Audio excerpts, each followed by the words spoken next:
السلام علیکم ورحمۃ اللہ وبرکاتہ۔ نحمده ونصلی ونسلم علی رسولہ النبی الکریم، اما بعد، اعوذ باللہ من الشیطان الرجیم، بسم اللہ الرحمن الرحیم۔ ثانی اثنین اذ ہما فی الغار اذ یقول لصاحبہ لا تحزن ان اللہ معنا۔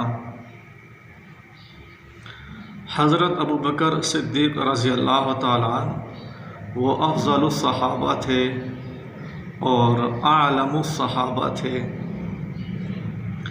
نبی کریم صلی اللہ علیہ وسلم حضرت ابو بکر صدیق رضی اللہ تعالیٰ عنہ سے بہت ہی محبت کیا کرتے تھے، بلکہ سب سے زیادہ محبت صحابہ میں سے آپ صلی اللہ علیہ وسلم حضرت ابو بکر صدیق رضی اللہ تعالیٰ عنہ سے ہی کیا کرتے تھے۔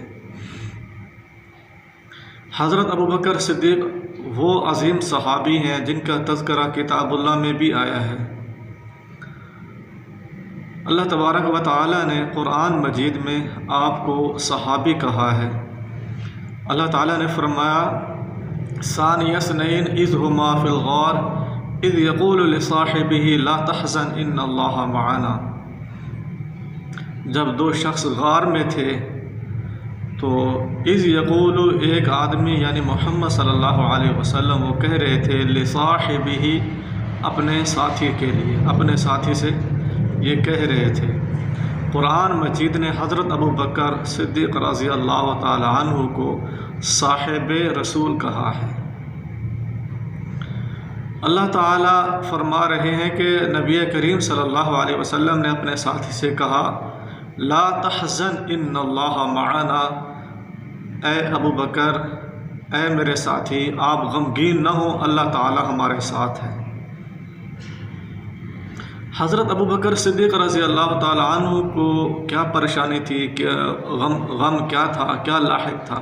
وہ یہ غم تھا کہ دشمن جو ہے میرے محبوب پیارے پیغمبر حضرت محمد صلی اللہ علیہ وسلم کو کوئی تکلیف نہ پہنچا دے، یہ غم تھا۔ میری جان جاتی ہے تو جائے، لیکن اللہ کے نبی کو کچھ نہ ہو، کوئی تکلیف بھی نہ پہنچے۔ حدیث میں یہاں تک بھی آتا ہے، تاریخ میں بھی آتا ہے کہ نبی کریم صلی اللہ علیہ وسلم کے ساتھ جب ہجرت میں حضرت ابو بکر صدیق رضی اللہ تعالیٰ عنہ نکلے، کبھی حضرت ابو بکر صدیق رضی اللہ تعالیٰ عنہ دائیں طرف آ جاتے، کبھی بائیں طرف آ جاتے، اس وجہ سے کہ اللہ کے نبی پر کوئی دشمن آ کے حملہ نہ کر دے۔ میری جان جاتی ہے تو چلی جائے، لیکن اللہ کے نبی کو کچھ نہ ہونے پائے۔ یہ غم تھا، اپنے محبوب کا غم تھا، نبی کریم صلی اللہ علیہ وسلم کا غم تھا۔ تو اللہ تعالیٰ نے فرمایا کہ نبی کریم صلی اللہ علیہ وسلم اپنے ساتھی کو یہ کہہ رہے تھے کہ لا تحزن ان اللہ معنا، تو غمگین نہ ہو، اللہ تعالیٰ ہمارے ساتھ ہے، اللہ تعالیٰ کی مدد ہمارے ساتھ ہے۔ اسی طرح جو اسلام کے مخالف ہیں، مستشرقین اور مسلمان لوگ جو ہیں، جنہوں نے اسلام کی تاریخ لکھی ہے، انہوں نے ایک بہت بڑی بات کہی ہے۔ انہوں نے یہ کہا ہے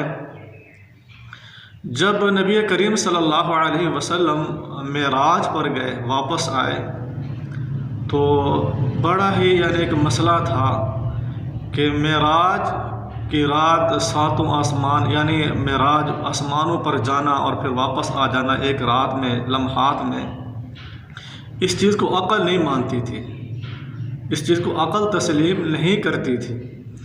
لیکن حضرت ابو بکر صدیق رضی اللہ تعالی عنہ نے یہ کہا کہ اگر میرے یار محمد صلی اللہ علیہ وسلم نے، میرے نبی نے اگر کہا ہے کہ میں نے معراج کیا ہے، راتوں رات میں بیت المقدس میں بھی گیا ہوں اور آسمانوں کی سیر بھی کی ہے، اگر میرا پیغمبر یہ کہتا ہے تو سچ کہتا ہے۔ تو حضرت ابو بکر صدیق رضی اللہ تعالی عنہ نے آپ صلی اللہ علیہ وسلم کے اس واقعہ کی تصدیق کی ہے۔ مستشرقین جو اسلام کے مخالف لکھتے ہیں، وہ کہتے ہیں اگر ابو بکر صدیق رضی اللہ تعالی عنہ اس وقت تصدیق نہ کرتے، یہ کہہ دیتے کہ یہ بات میرے عقل میں نہیں آتی، کیسے ہو سکتا ہے، انکار کر دیتے، تو اسلام کو اتنا نقصان ہونا تھا کہ اتنا نقصان کبھی کسی زمانے بھی نہ ہوا ہوتا، یعنی اتنا نقصان ہونا تھا۔ تو حضرت ابوبکر صدیق رضی اللہ تعالی عنہ نے اپنے نبی کی ہر بات کی تصدیق کی ہے۔ اللہ کے نبی نے فرما دیا، ایمان لے آئے، آمنا و صدقنا۔ یہ حضرت ابوبکر صدیق رضی اللہ تعالی عنہ، آپ سب سے پہلے خلیفہ ہیں۔ آپ اسلام میں مال کو، اپنے آپ کو قربان کر دینے والے تھے، اپنی ہر چیز اللہ تعالیٰ کی راہ میں دے دینے والے تھے۔ جیسا کہ نبی کریم صلی اللہ علیہ وسلم نے ایک مرتبہ یہ کہا کہ اللہ تعالیٰ کی راہ میں خرچ کرو، صدقہ کرو، تو حضرت ابوبکر صدیق رضی اللہ تعالیٰ عنہ اپنے گھر کا سارا سامان لے آئے، اور اللہ کے نبی نے پوچھا کوئی چیز گھر میں چھوڑی ہے یا نہیں؟ کہا اللہ اور اس کے رسول کو چھوڑ کر آیا، یعنی سارا سامان اللہ تعالیٰ کی راہ میں خرچ کر دیا۔ اس حدیث کا ترجمہ علامہ اقبال رحمۃ اللہ علیہ انہوں نے اپنے شاعری میں بھی کیا ہے۔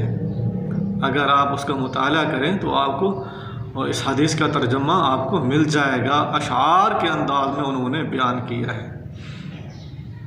حضرت ابوبکر صدیق رضی اللہ تعالیٰ عنہ، ان کی بہت بڑی فضیلت ہے۔ قرآن مجید میں اور بھی آیات آئی ہیں جن سے مفسرین نے کہا ہے کہ اس سے مراد حضرت ابوبکر صدیق رضی اللہ تعالیٰ عنہ ہی ہیں۔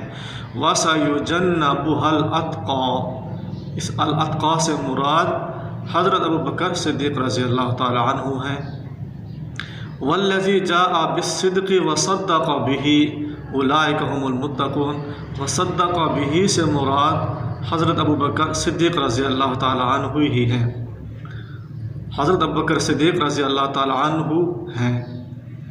تو اتنی بڑی فضیلت، اتنی بڑی شان اللہ تبارک و تعالیٰ نے حضرت ابوبکر صدیق رضی اللہ تعالیٰ عنہ کو دی تھی۔ نبی کریم صلی اللہ علیہ وسلم نے آپ کے بارے میں یہ بھی کہا ہے کہ حضرت ابوبکر صدیق وہ عظیم ہستی ہیں کہ جنت کے 8 دروازوں سے ان کو بلایا جائے گا، ان کو اجازت ہوگی، جس دروازے سے جانا چاہیں تو یہ جا سکیں گے۔ وما علینا الا البلاغ المبین۔